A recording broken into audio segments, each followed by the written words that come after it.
This conversation begins with a special greeting.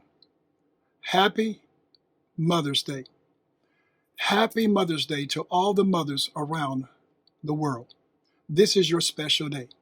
I pray that you are somewhere with your head leaning back in your favorite recliner and your feet off the ground, and that you're in charge of that TV remote control.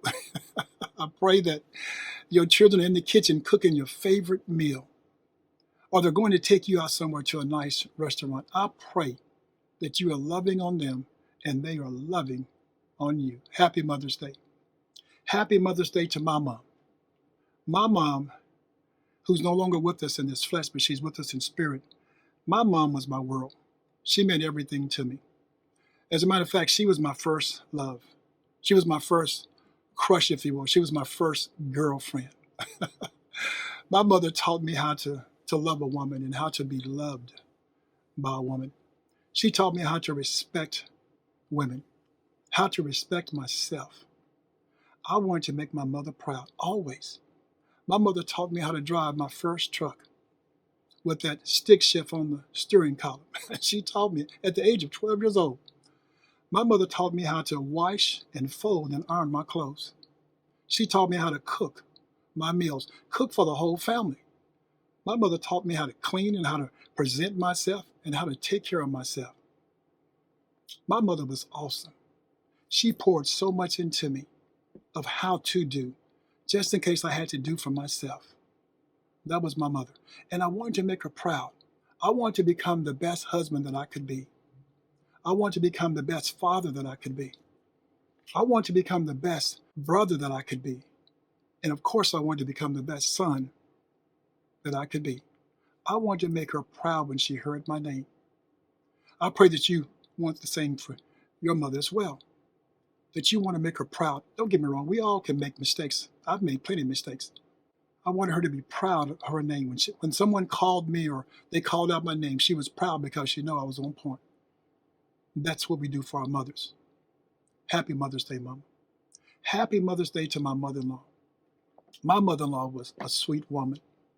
My mother-in-law was a woman who I think every son-in-law should have. She always loved on me. Never a whole lot of words, but just simply a beautiful smile, a beautiful grin, a beautiful gesture.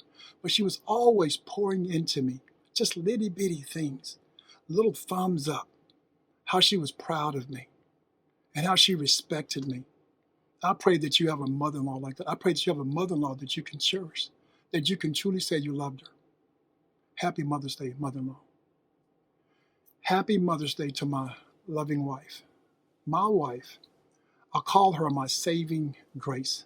But my wife came into my life at a time where my basketball career was basically winding down because I'd hurt my back. And so I basically have just kind of kept it all to myself. But she was my saving grace. The timing of me meeting her and her coming to my life as my girlfriend, and now she's been my wife for about 40 years. Yes, my saving grace. She has been my bridge over troubled waters. Happy Mother's Day, honey. I love you with all my heart. Hey, let me tell you this. I have 18 aunties that I can recall, and they all poured into me. Happy Mother's Day, aunties. I mean, I've eaten at all their houses, basically, and they fed me well. Physical food, but also spiritual food. They blessed me. They poured into me. You know how the little proverb we use, eat the fish, spit out the bones? Well, there was more fish eating than spitting out bones. They were so wealthy with knowledge and wisdom, and I just let them pour into me. And I've taken all of that with me from my mother, from my mother-in-law, from my wife, from my aunties, from my siblings.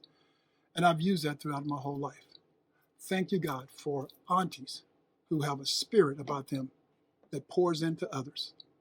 In the book of Titus, chapter 2, verse 1 through 5, it reads like this: But speak thou the things which become sound doctrine. That's what my aunties poured into me, sound doctrine. that the aged man be sober, grave, temperate, sound in faith, sound in charity, in patience. Verse 3, the aged woman likewise, all that above pertains to you, that they may be in behavior as becometh holiness, sanctified, delivered, not false accusers, you ain't lying, not given to much wine. Now, he didn't say you couldn't have some wine. I can see you wine drinkers thinking, I can't have no wine. No, he said much wine. He don't want you drunk. Teachers of good things, that they may teach the young women to be sober. There you go. To love their husbands, to love their children. You mean you got to teach them to love? Yes, you do. To be discreet. Hello. Chaste. Keepers at home. Good. Remember that term, good. Good. Remember that. You are good. Obedient to their own husbands, that the word of God be not blasphemed. Oh no, please don't do that. That the word of God be not blasphemed. Watch the lanes that you're getting yourself into. Watch the causes that you're trying to support. The National Retail Federation estimates, watch this, you got to listen to this, that we will spend approximately 28 billion, I said billion with the B, not a million, $billion on Mother's Day, on this one day. That's what's going to take place this year. So let me ask you this question, mothers, because you know your children better than we do. Are we spending $28 billion on you to express our love for you? Because that's a good one. Because I think we are. I really think we are. However, are we spending $28 billion because we're trying to make up for the other 364 days that we didn't call you, that we didn't check in on you, that we didn't visit you? I'm just asking the question, that we ignored you, that we disrespected you, that we dishonored you. Only you can answer that question. See, the world stops for this day. I mean, it seems like just the whole world just stops for a moment, for a whole day to recognize how important our mothers are, how much they've contributed to society, to the success of their families. I mean, it's an important day. It's an important day out of the year. But do we treat you this way just this one day, and then for the other 364 days, we treat you like last week's newspaper? And you know what that is, right? Last week's newspaper? We use that to clean windows with. We use that to clean off the bottom of our shoes with. That's what we do with it. We use that to ball up and to stuff in boxes that we send off gifts. We use last week's newspaper to ball up and throw in the trash. I pray you're not throwing in the trash your relationship with your mom. But that's the way we treat our moms. But there's one thing we do, and it's a great thing. We come together on this one day, this Mother's Day, and we show up and show out for our mothers. I mean, we pull out all the stops. We pull out all the bells and whistles. I mean, for this one day, to the tune of $28 billion. We're taking them out to nice restaurants, and we're buying nice gifts, and we're cooking for them, some of us at home. We're spending quality time with them. And then we do the big one. The big one, that's we go to church with them. Oh, how powerful is that?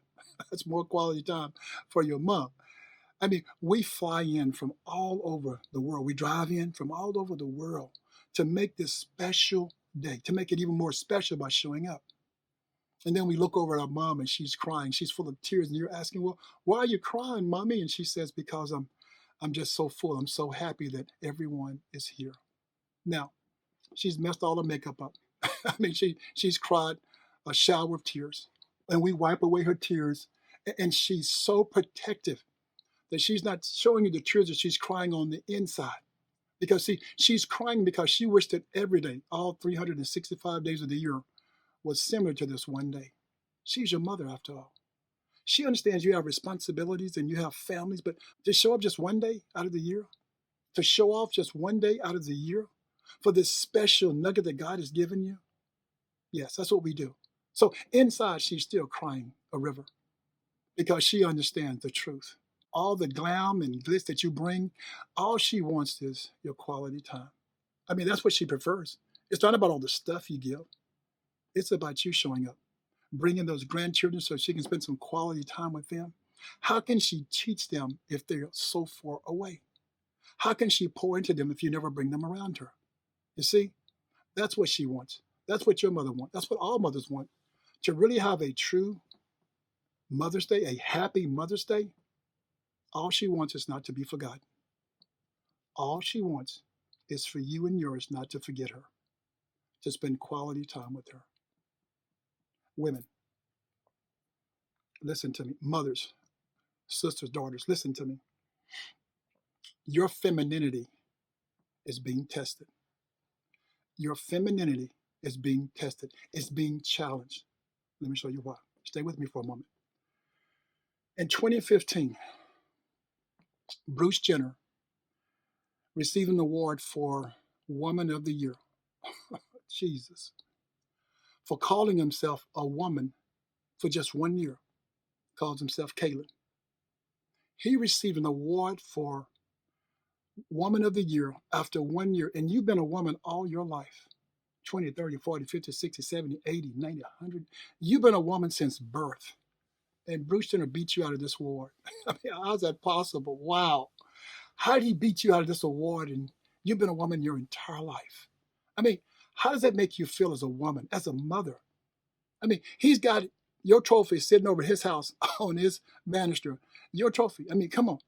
After all, aren't you Woman of the Year? I mean, you're Mother of the Year in our hearts. How are we allowing? What are we doing? I told you your femininity is being challenged. It's being tested. For years, women, you have shared your energy, your time. You've shared your bodies.